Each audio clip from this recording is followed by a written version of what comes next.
Fletcher. Thank you for being with us today for this interview about inspiring women during Women's History Month. Taryn is the Executive Director, Propel, New Jersey, and Philadelphia.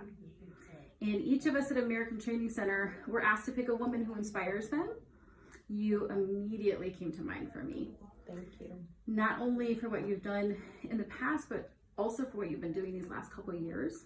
I truly admire your career, your accomplishments during your career, and the impact you've had. I love the work that you do, and I'm excited for our folks to have an opportunity to hear a little bit about it. So let's just jump right into our interview.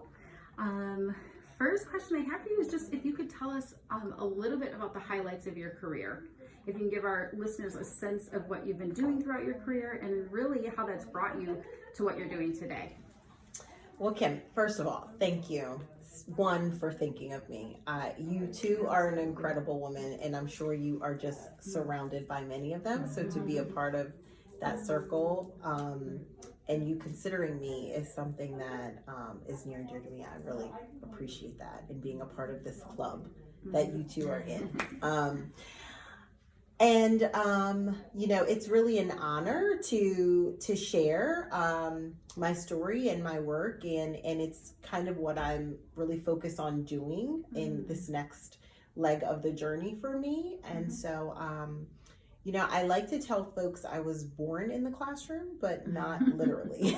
So, my mother definitely made it to the hospital to give birth to me, but I come from a long line of educators, and I take pride in that because it was always around me that I had really strong Black women, strong Black men, individuals who saw their life's work as either educating young people or being among the community to really impact it in a meaningful way. And so that idea of being a teacher first and being an educator is just not about my career of education, but it's also just about who I've been brought up to be, someone to, be curious about learning, someone to, build your skills, but also share your knowledge. And so it's just almost been a part of, no matter what the job title may be, that's always just at the foundation of who I am as a person. And so, to share a little bit about, my work is that, I've been in education all my life. I thought I would be a fashion editor. and that I didn't know that. Yeah, I thought that's what I would be. And when I told my mother I was going to live and work in New York at 17 years old because I have a late birthday, so I was just turning 18 during my graduation, she quickly told me, and that is exactly not what you're going to be doing. So I was like, okay, so what am I going to be doing then? And that was, you're going to be going to school to be a teacher. And so I'm like, okay, well, I guess that's what I know too. And so I started the journey really young. My first job was, I was 20 years old and a teacher, right? So when I think about like 20-year-olds now, clearly I was right with them, not knowing anything about life or educating others, but was trained and certified. So I was right in there to do it. And again, I just continued to stay on this path of what's next in this world of education? What could I do next? I love to teach, but I want to influence more. I want to impact more people. So what does that look like next? And so it naturally looked like becoming a principal.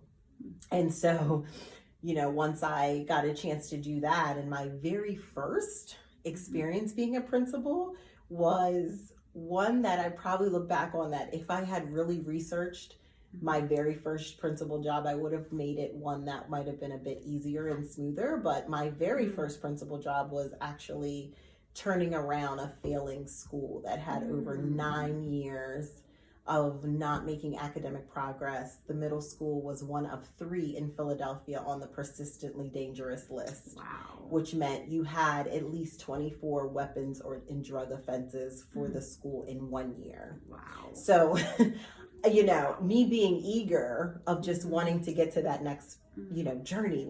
How can I do more? How can I impact more? It actually being a life-changing first job in principalship. Wow. For many reasons.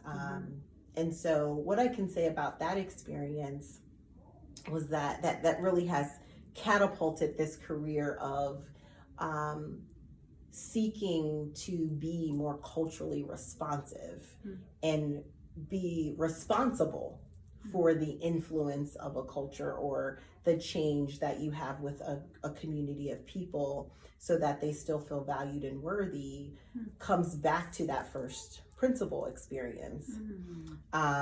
Because the very little research I did about the school I was getting ready to lead was that all those negative things. It was persistently dangerous. It lacked academic progress, and everything needed to change. And I needed to come in and fix it, right? And so my first year, I did what most school leaders do in a turnaround environment. And they pretty much revamp everything and get very clear about how the culture will be in the school, how there will be lots of control and order, and those things bring about safety and a more conducive learning environment. And so I did that, and we were successful that first year. But what it also did to the community and to the student that was in that environment was to create a space of intimidation, a space where they couldn't be themselves, a space where who they noticed themselves to be was actually not welcomed in the very place that we wanted them to learn in. That was just a couple of blocks from their home. So what we were saying about their home structures, their home life, was that it's not welcomed in here, and you have to be someone different when you come in this building. And it just so happened that as I was a first year principal, I was also going through a doctoral program and had to be real clear about the topic of study I wanted to have.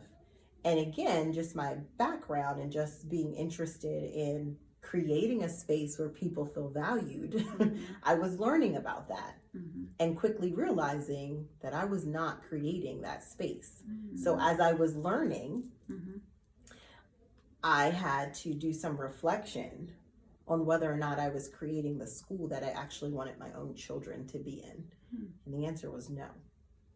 And so I quickly had to transition my leadership style into one that led with less control, actually, which moved away from just a goal mindset to more of a purpose-driven mindset with core values that really started to create a foundation of why we were doing the work.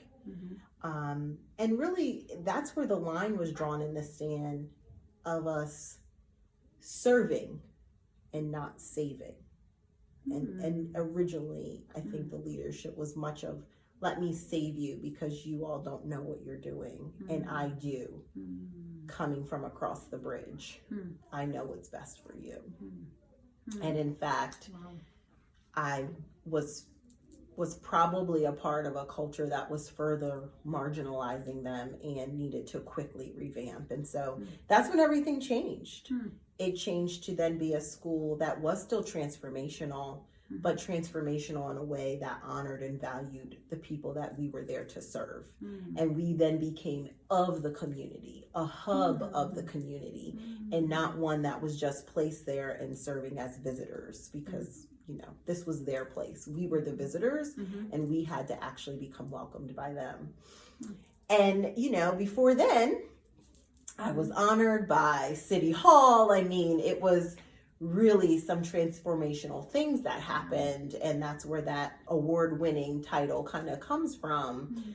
is that but it really came from once we really started to lead school in ways that really respected the culture there. And so that went on to more exploration. So after that happened, I was thinking, well, what's next? What else can I do in education? And then my next role, I now can say I was the former deputy superintendent of a large school district in New Jersey, serving thousands of students and families. And so again, that journey just continued. And now I'm working to kind of be on the other side of K-12 and really supporting young people to get their first job.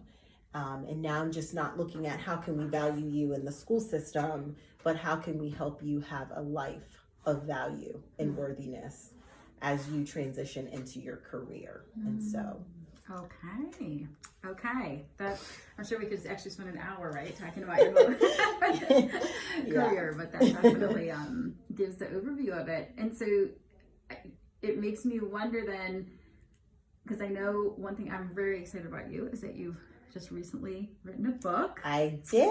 I'm so excited about that. And I'm curious then how that, like when you started thinking of this book, and then how it came to be, and where it is at today.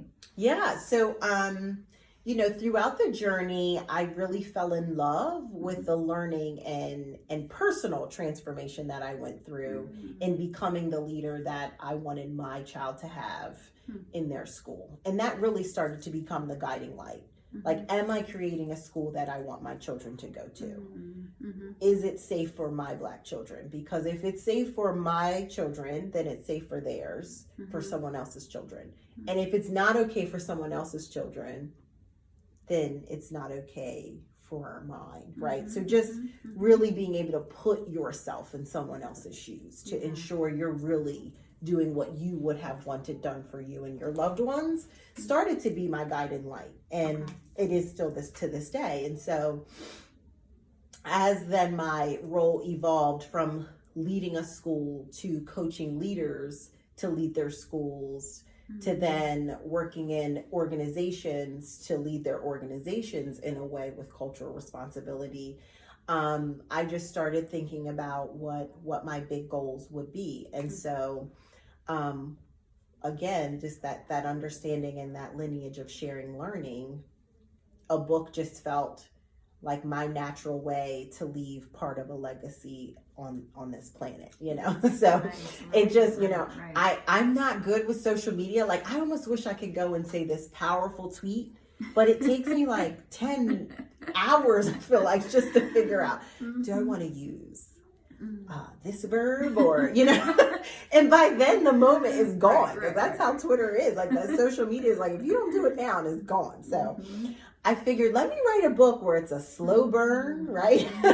People can marinate in it like I do. And so I just decided to do that. And yeah, the goal of this book is to kind of take the lens of being culturally responsive from the leader lens, because that's where a lot of my learning came from.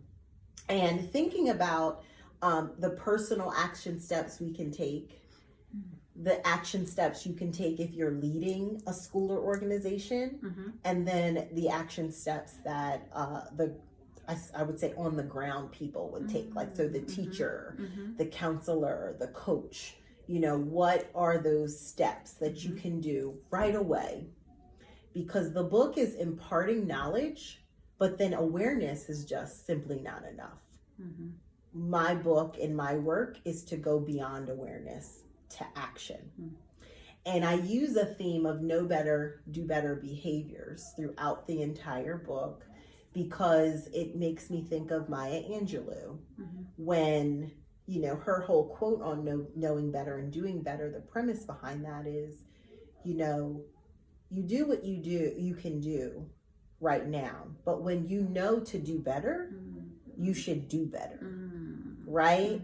And this idea of racism persisting is really about a conscious effort and a willingness to keep things just as you want them to be because they're comfortable for you. Particularly when we think of color in the systems and structures of racism. And so if we are aware, these systems and structures can begin to be broken down, but only by action, only by those in power saying, I realize that in order for these things to change, I have to actually give away this power that I have to someone that doesn't have access to it so that they can amplify their voice and actually break down the systems. And so that's why the action in the book is so important. And they're small steps. They're not going to change the world immediately, but they're definitely going to put you on the journey of wanting to learn more and researching more. So the book title is In All Lanes, Action Steps for New Leaders to Empower Black and Brown Students, Rethink School, and Transform Behavior. So it's very clear in the title what this book is going to do, and it really does just that. So Oh, I'm excited. I love it. I love it. I could spend a whole nother hour asking you more questions about the book, but that's for a different interview, I suppose. Tell me then, I remember you told me about how you wrote it and when you wrote it. Yeah. Did you really write it in this last year? Yeah. During this pandemic? I did. So here's a little secret.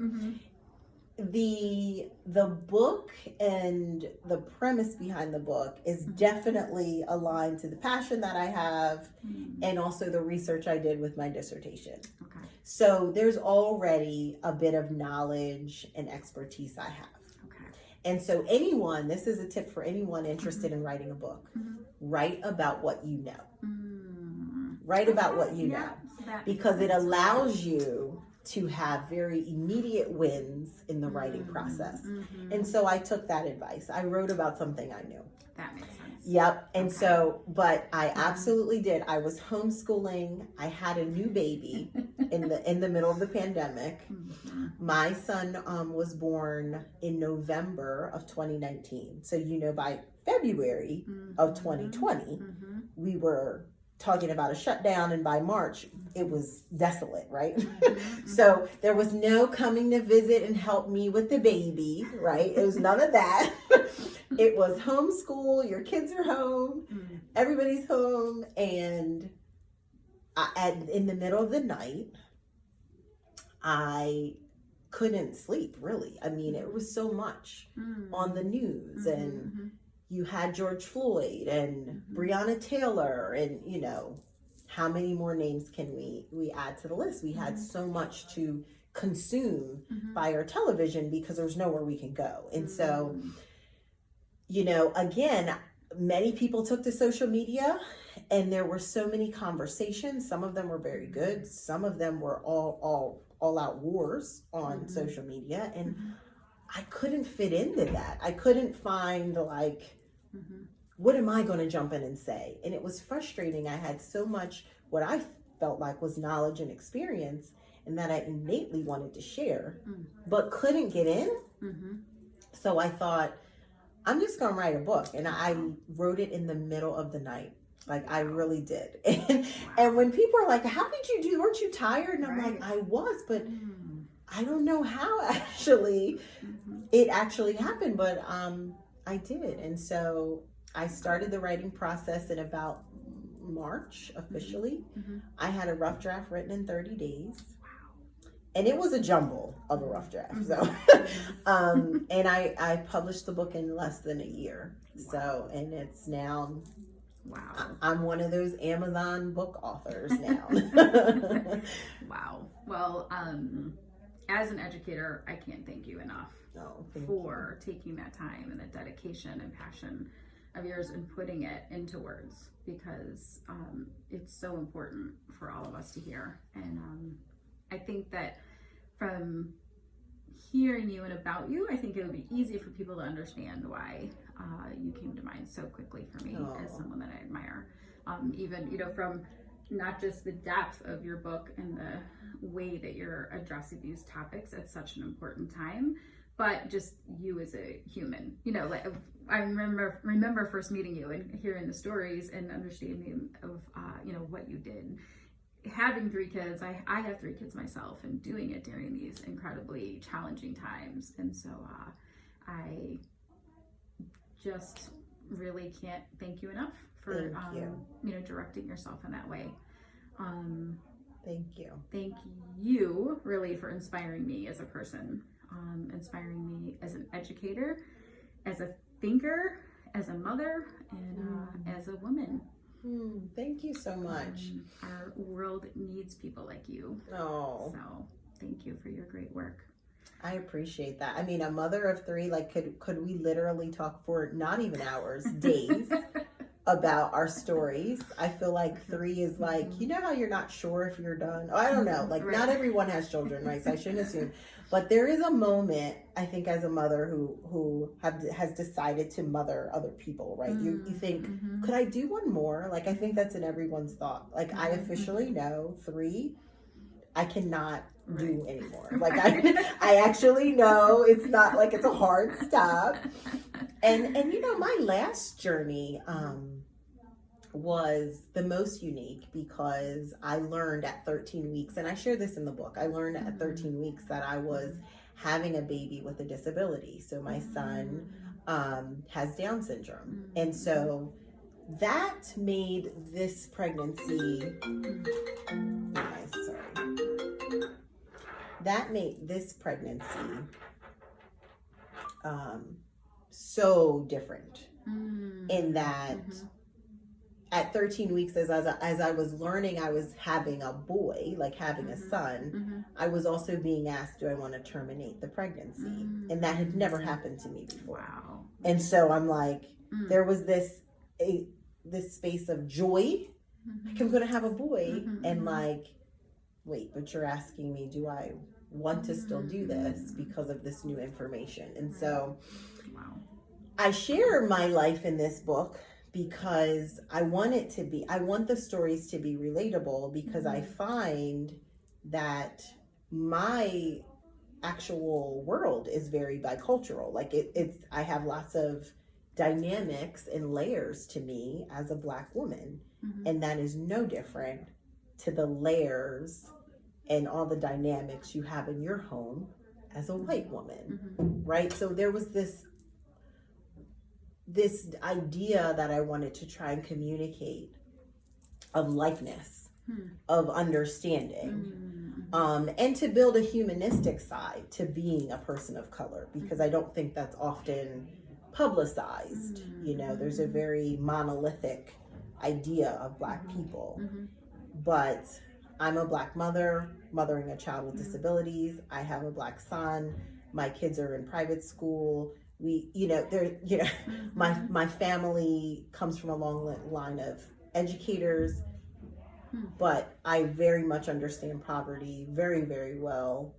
You know, like, so we're multifaceted. That's who we are as individuals. And so, you know, I still think about whether or not it was the right decision to share so much of myself in the book, but I do stand by the rationale for it. It was to connect, because I think we are connected in that, you know, those intricacies of our life. I think that's where we're connected. That's where we're most aligned. So yeah. So one of these days we'll sit and talk about all of our kids' stories, and that's probably the next book, right? Surviving as a female leader.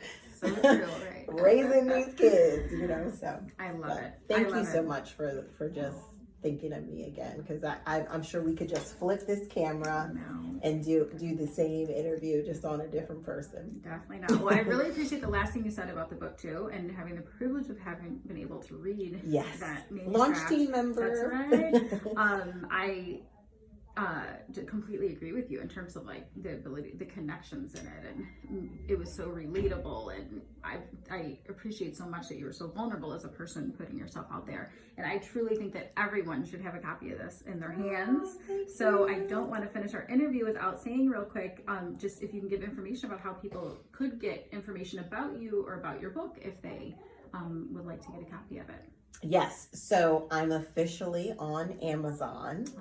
But when I say officially, I mean the book was started to become available on Monday. So we're talking 3 days in. Right.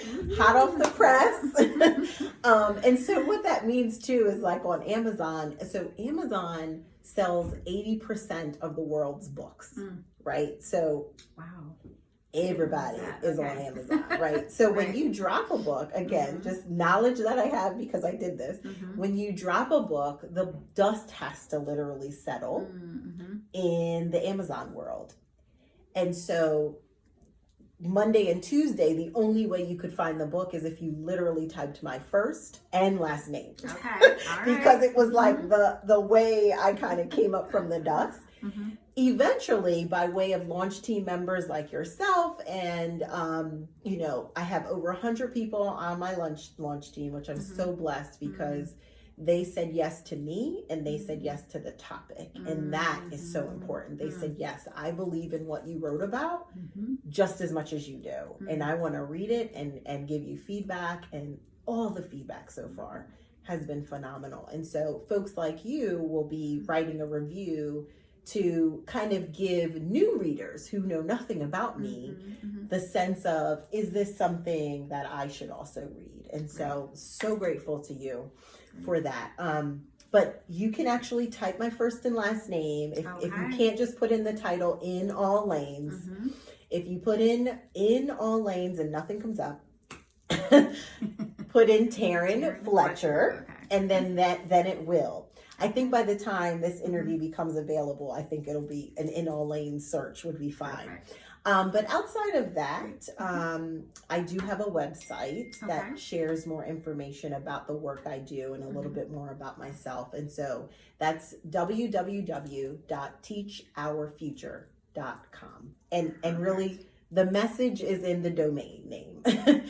This is really about building an army together, but building an army of culturally relevant practitioners in our hospitals, in our schools, in our community organizations, everywhere, because people of color are everywhere, and they need not only allies, but activators to kind of move this work forward. So www.teachourfuture.com. That's how you can find out a little bit more about what I'm doing. And again, yes, the book is available on Amazon right now. Wonderful. Thank you so much for being with us today, Taryn. Thank you. So much fun. Thank you.